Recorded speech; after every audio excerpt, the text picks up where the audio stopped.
Bismillah, Assalamualaikum warahmatullahi wabarakatuh. Alhamdulillah, wassalatu wassalamu ala rasulillah, amma ba'd.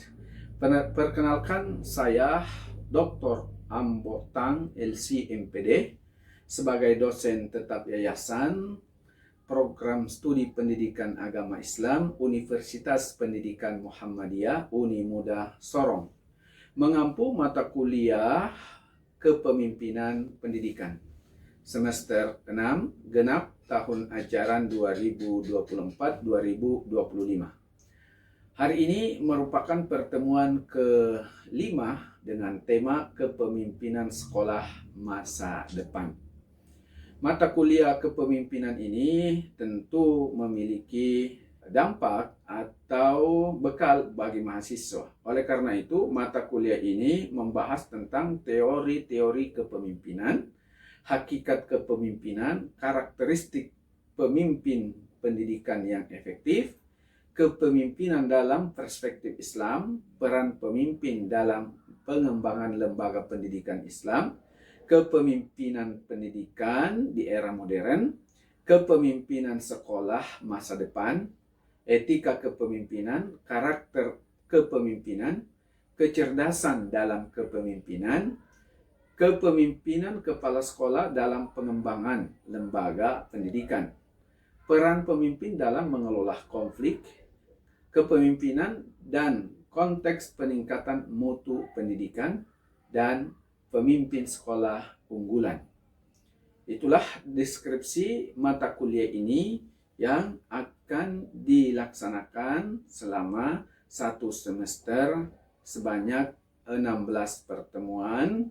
2 pertemuan untuk yang pertama ujian tengah semester dan ujian akhir semester, sehingga perkuliahan ini secara umum 16 pertemuan dan 14 pertemuan untuk pemberian materi. Mata kuliah ini juga mengintegrasikan nilai-nilai Islam dengan kepemimpinan pendidikan, seperti keteladanan, amanah, adil, dan visioner, serta membekali mahasiswa dengan keterampilan manajerial dan kepemimpinan yang relevan dengan dunia pendidikan kontemporer. Kemampuan yang diharapkan atau learning outcomes setelah penyelesaian mata kuliah ini, maka mahasiswa diharapkan mampu memahami teori-teori kepemimpinan, mampu memahami hakikat kepemimpinan, mampu memahami kepemimpinan perspektif Islam, mampu memahami karakteristik pemimpin pendidikan yang efektif, dan mampu memahami peran pemimpin dalam pengembangan lembaga pendidikan Islam, mampu memahami karakteristik kepemimpinan, mampu memahami etika kepemimpinan, mampu memahami kepemimpinan sekolah masa depan, mampu memahami kecerdasan dalam kepemimpinan, mampu memahami kepemimpinan dalam manajemen pendidikan, mampu memahami kepemimpinan kepala sekolah dalam pengembangan lembaga pendidikan, dan mampu memahami peran pemimpin dalam mengelola konflik, serta mampu memahami kepemimpinan dan konteks peningkatan mutu pendidikan. Juga mampu memahami lembaga pendidikan Islam, alur dan manajerialnya, serta diharapkan mahasiswa mampu memahami pemimpin sekolah unggulan. Sistem pembelajaran atau metode perkuliahan yang dilakukan adalah secara interaktif dan pemaparan makalah oleh mahasiswa, lalu diskusi terbuka antar mahasiswa, kemudian mahasiswa dengan dosen. Interaksi dosen dan mahasiswa, kelas tatap muka atau luring, diskusi aktif, tanya jawab, presentasi. Umpan balik atau feedback, dosen memberikan evaluasi terhadap tugas dan partisipasi mahasiswa. Sistem penilaian atau teknik indikatornya adalah penilaian dilakukan secara komprehensif dengan komponen sebagai berikut: kehadiran dan keaktifan itu 10%, tugas makalah 10%, presentasi dan penguasaan makalah 15%, ujian tengah semester 20%, ujian akhir semester 20%, dan tugas kelompok 20% dengan total 100%. Jadi penilaian ini itulah yang akan dilakukan dalam menjalankan perkuliahan selama 1 semester ini, dan berikutnya kita melaksanakan perkuliahan pertemuan kelima yang kita lakukan secara luring atau luar jaringan. Karena pembelajaran kita secara offline atau di ruang kelas, maka saya harapkan kepada semua mahasiswa dan mahasiswi agar mengkonsentrasikan diri, konsentrasi penuh mengikuti pembelajaran ini supaya kita bisa maksimal menangkap apa yang disampaikan. Kalau ada hal-hal yang akan disampaikan atau ditanyakan, nanti kita buka sesi pertanyaan dan diskusi sehingga semuanya bisa mendapatkan sesuatu hari ini. Tentu sesuatu itu tidak selamanya barang, tapi ilmu itu adalah sesuatu yang sangat berharga bagi setiap insan, khususnya kalian calon pemimpin masa depan. Waalaikumsalam warahmatullahi wabarakatuh. Waalaikumsalam warahmatullahi wabarakatuh. Alhamdulillah, wassalamu ala rasulillah, amma ba'du. Kita awali pertemuan kita pada hari ini dengan lafaz basmalah. Bismillahirrahmanirrahim. Baik, semuanya sudah siap belajar? Siap lahir dan batin. Ya. Jadi jasadnya, ruhnya harus di sini. Jangan kemana-mana pikirannya. Fokus. Ya, fokus itu supaya apa yang nanti kita pelajari bisa kita dapatkan secara maksimal. Pada kesempatan ini, ya seperti yang lalu-lalu, kita berada atau sudah sampai pada pertemuan kelima kita dengan tema kepemimpinan sekolah masa depan. Kalian siap menjadi pemimpin masa depan? Siap. Masa depan itu adalah apa yang antum goreskan hari ini. Jadi yang kita pelajari hari ini itu adalah gambaran untuk masa depan kita. Apalagi statusnya sebagai seorang pemimpin. Mau menjadi pemimpin apa? Keluarga. Iya. Rumah tangga. Pemimpin diri sendiri. Baik. Jadi kalau kita lihat pemimpin masa depannya, apa itu masa depan? Masa yang akan datang. Yang akan datang. Seiring dengan perkembangan teknologi, kepemimpinan masa depan perlu mampu mengintegrasikan inovasi dan kolaborasi di lingkungan pendidikan. Bagaimana contohnya? Inovasi di inovasi dan teknologi di lingkungan pendidikan. Digital di dunia pendidikan. Apalagi? Contohnya digitalisasi itu apa? Penggunaan digital. Ya, penggunaan alat-alat elektronik di dalam kelas di lingkungan sekolah. Tujuan dari semua itu untuk apa? Untuk mempermudah kelas dan kolaborasi. Jadi sebagai calon pemimpin atau kalian kelak pemimpin, mau tidak mau harus mampu ya untuk masuk ke dunia digital ini. Karena ke depan pemimpin tidak bisa lagi jadul. Apa itu? Ya tidak bisa lagi hanya apa istilahnya? Hanya ya seperti ala kadarnya ya, tidak bisa. Karena orang sekarang ini ada tidak orang yang belum melek teknologi. Ada handphone. Ya mungkin bukan generasi bapaknya kalian ya, tapi generasi kalian ke bawah. Ya kan? Anak-anak SMP sekarang bagaimana? SMA, bahkan SD mungkin ya. Anak-anak SD sudah kenal belum dengan teknologi? Sudah. Bagaimana mereka ini mengenal teknologi tapi di dalam lingkungan pendidikan? Maka peran kepemimpinan dalam meningkatkan kualitas pendidikan ini sebagai seorang pemimpin harus mampu memimpin guru dulu, kemudian menciptakan lingkungan belajar yang positif. Tentu teknologinya nanti teknologi positif ya. Mendorong inovasi kurikulum. Jadi kurikulum tidak bisa itu saja. harus ada perkembangan yang mungkin dimasukkan perkenalan tentang teknologi kepada peserta, kemudian membangun kemitraan dengan orang tua dan komunitas. Itu pemimpin, harus ada komunikasi terhadap orang tua. Sekarang kira-kira guru itu, sekolah itu ada nggak komunikasi dengan orang tua? Ada. Nggak. Dengan komunitas, mungkin sesama guru, sesama antar sekolah, atau apalah, ada ya. Karena itu tadi menunjang kolaborasi. Kemudian tantangan kepemimpinan di era digital. Apa tantangannya? Paradigma. Ini jadi menjadi seorang guru masa depan atau pemimpin masa depan tidak bisa lagi hanya manual atau hanya apa sekedar tradisional saja, secara tradisional belajar mengajar hanya secara tradisional, ya tidak bisa, ya harus bisa. Paradigma ini harus pemimpin itu punya paradigma itu apa? Pemikiran jauh ke depan, ya punya pandangan, punya gambaran, ya kekhawatiran terhadap teknologi. Saya tidak bisa begini, saya begini, khawatir. Nanti kalau kita pakai teknologi, anak-anak malah main game saja. Itu ada kekhawatiran. Kekhawatiran itu wajar. Wajar. Kenapa dikatakan wajar? Karena ini ada masa peralihan dari masa tradisional ke masa yang digitalisasi atau modern.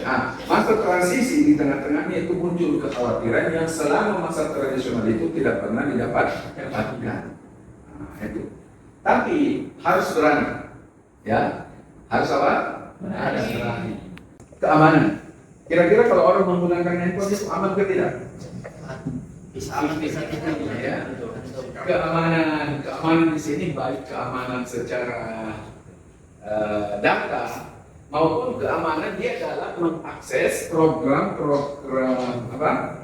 Program apa? Ya, program komputer atau program handphone harus bisa. Ya, tidak boleh tidak. Maka siapa yang bertanggung jawab? Sendiri. Kemudian, ya pemimpin ini harus mampu bertanggung jawab karena dia berada di lingkungan mana? Lingkungan sekolah. Maka sekolah yang wajib bertanggung jawab. Berkomunikasi itu tidak selalu kemudian pakai handphone. Halo setiap saat ya. Tapi memahami kebutuhan komunikasi yang efektif untuk memimpin dengan jelas.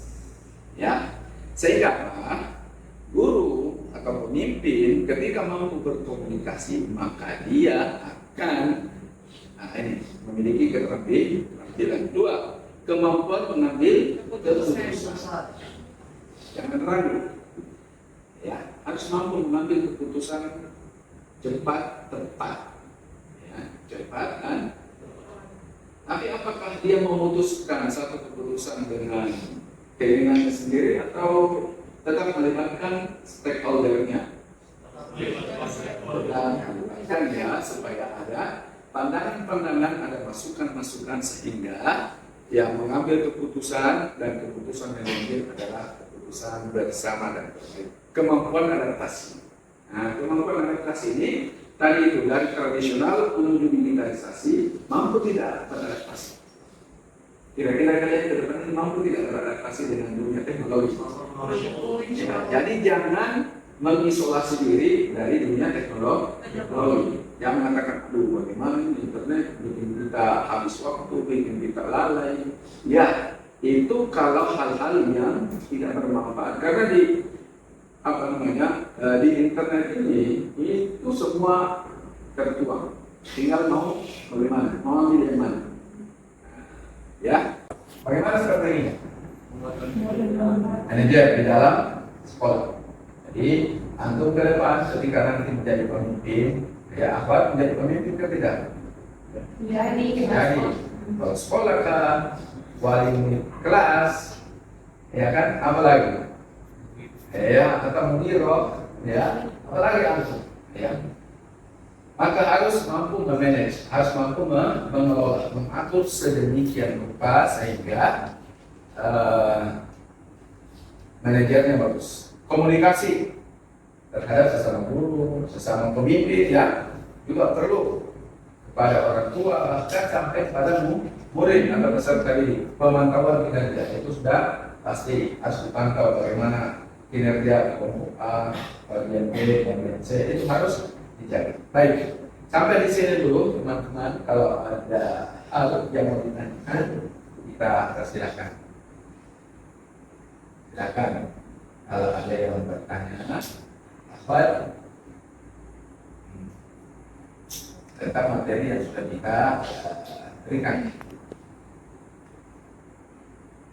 Kalau ada pertanyaan, ya pertanyaan silakan apa saja yang berkaitan dengan kepemimpinan masa depan. Ini sambil kita ada sharing sedikit atau diskusi.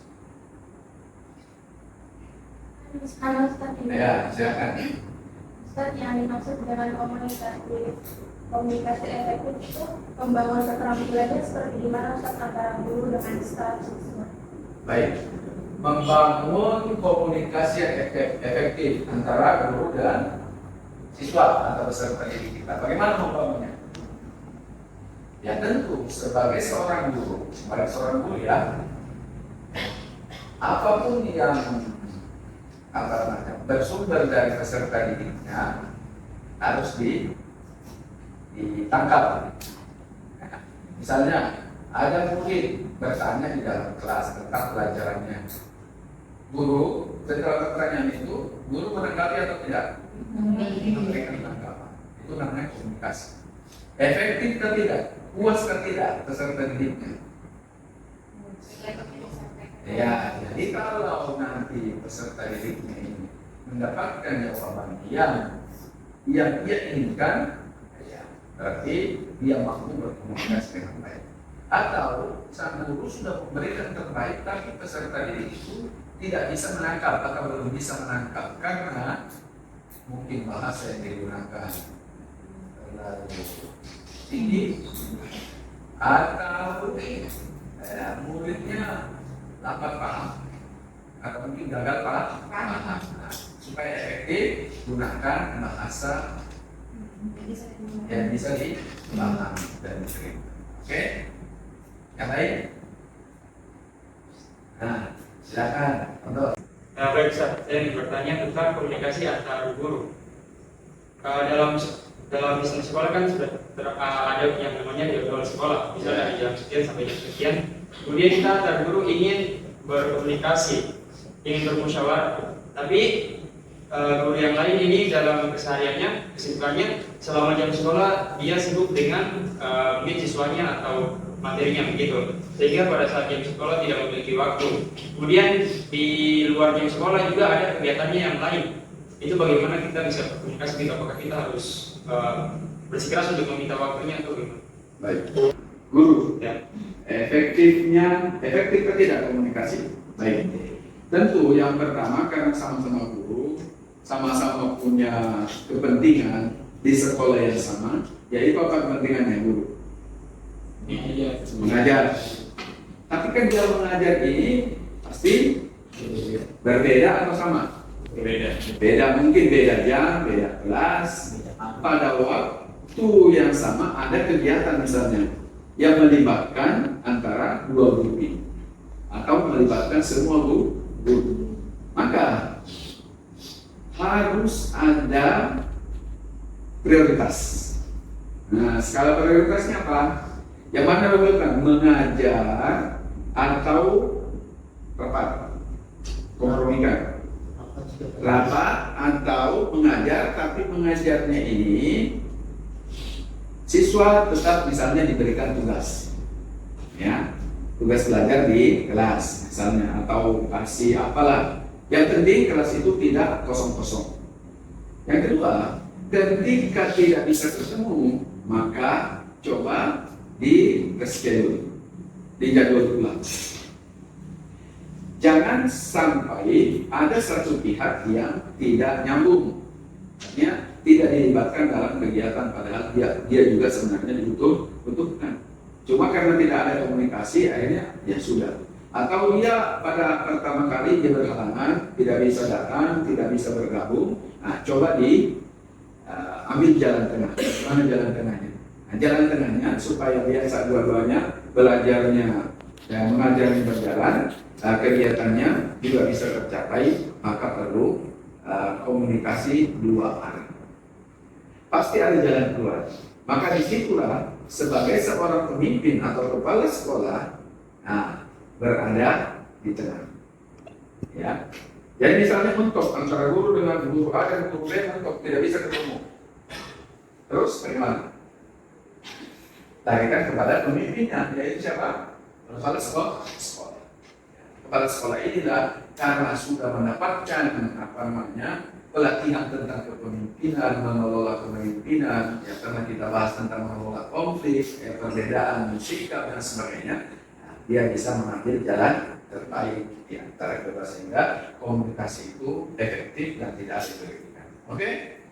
Lanjut kita ke materi berikutnya, itu kolaborasi dan kemitraan dalam kepemimpinan sekolah. Kenapa harus berkolaborasi? Ya, kolaborasi antara kepala sekolah, guru, siswa, orang tua sangat penting. Ya, kira-kira saat ini sekolah-sekolah itu melakukan tidak kolaborasi antara sama guru, kemudian siswa dan orang tua. Kira-kira sekolah-sekolah ada yang melakukan ya. Kenapa mesti dilakukan itu? Karena pihak sekolah, ya sekolah ini ada sekolah, dia tidak bisa berdiri sendiri tanpa murid. Murid akan datang itu karena ya Pak, diantar oleh orang tua. Maka selain muridnya, orang tua murid juga harus siapa? Dipegang, harus juga dirangkul, harus juga diberikan perhatian, walaupun perhatiannya tidak seperti dengan anaknya yang ada di sekolah, atau orang tua itu dibawa juga ke sekolah, bikinkan satu ruangan mereka sampai jam pulang, kan tidak ya. Tapi apa? Semua kegiatan-kegiatan anak-anak di sekolah itu orang tua bisa tahu. Bagaimana caranya? Sekarang Ya. dan nilai di sekolah, di salah satu sekolah yang saya di Kabupaten Sorong, sekarang mereka menerapkan aksen menggunakan kartu. Jadi setiap siswa yang datang di sekolah mengambil kartu aksennya. Setelah aksen, mereka punya kehadiran itu dapat diketahui oleh orang tua. Begitupun nanti mereka pulang, otomatis sudah ada kelas. Orang tua tahu itu bagaimana? Apakah secara online? Iya, secara online karena itu dia berbalas. Oke. Absen dia? Ya, absensi. Oke, itu kehadirannya. Pastikan dia hadir di sekolah.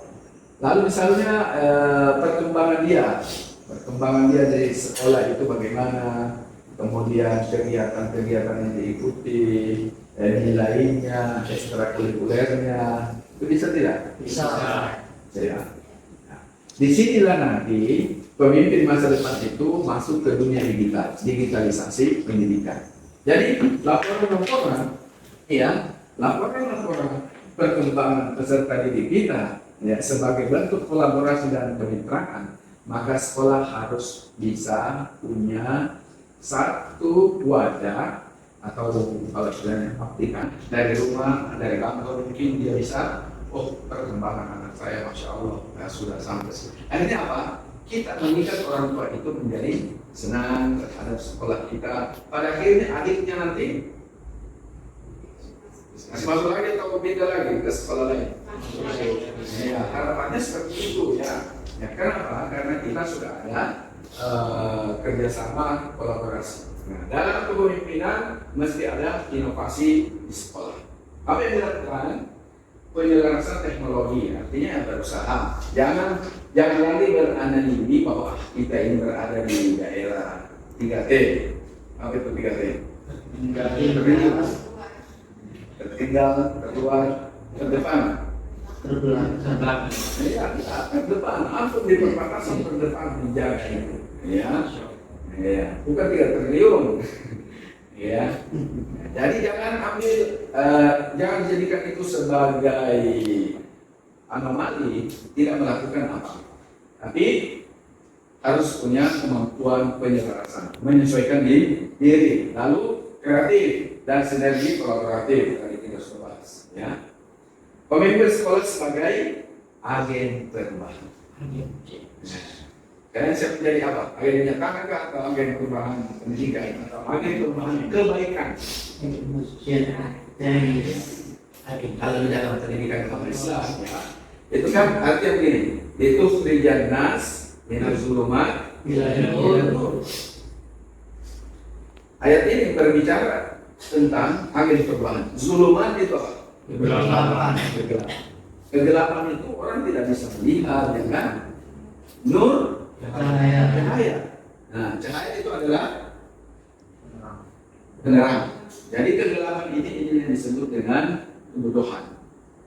Ketika antum menjadi agen perubahan, maka pastikan bahwa apa yang antum lakukan itu sesuatu yang bermanfaat. Maka sebagai agen harus punya visioner, visi, ya, pandangan jauh ke depan, harus berani mengambil keputusan. Lalu kolaboratif tadi, ya, kolaborasi, kemudian ada inovasi. Ya, budaya sekolah yang akan dibangun adalah yang inklusif dan berdaya saing. Harus mampu bersaing. Kalau tidak mampu bersaing, tidak sehingga. Maka kesimpulan dari materi kita ini adalah bahwa untuk mencapai kepemimpinan sekolah masa depan yang sukses, ya, penting untuk fokus pada pemberdayaan guru, siswa, peserta didik, membangun keterampilan pemimpinan inklusif, ya, kolaborasi dan komunikasi lokal. Lokal itu adalah sesama kita dulu di dalam sekolah. Kemudian kepala sekolah, pemimpin harus bisa komunikasi dengan pihak luar. Untuk apa? Dalam rangka pengembangan. Dan yang terakhir, harus ada inovasi yang dilakukan. Baik, teman-teman semuanya, itu materi kita pada hari ini, ya. Mudah-mudahan apa yang kita dapatkan hari ini menjadi sesuatu yang positif. Ya, siap menjadi pemimpin masa depan? Siap beradaptasi dengan teknologi? Silahkan berinovasi, silahkan beradaptasi, tapi jangan lupa bahwa kita sebagai manusia tidak sekedar memberikan ilmu, tidak sekedar memberikan manfaat kepada orang lain, tapi itu menjadi ladang kebaikan, ladang pahala bagi kita, ya kan? Karena itu perbaiki niat kita dalam segala yang kita kerjakan, niatkan lillahi ta'ala dalam segala aktivitasnya, terutama dalam memimpin dan mengelola satu lembaga pendidikan sehingga menjadi pemimpin masa depan yang ideal, yang dirindukan oleh masyarakat, oleh umat, sebagai bentuk pengabdian kita kepada bangsa, negara kita, amanah undang-undang, yaitu mencerdaskan anak bangsa, maka kita mengambil bagian dari situ. Mudah-mudahan apa yang kita pelajari ini sekali lagi memberikan dampak positif, ya, dampak baik untuk diri, untuk lingkungan, masyarakat, bangsa, negara, dan jangan lupa dampak positif untuk agama kita, agama Islam.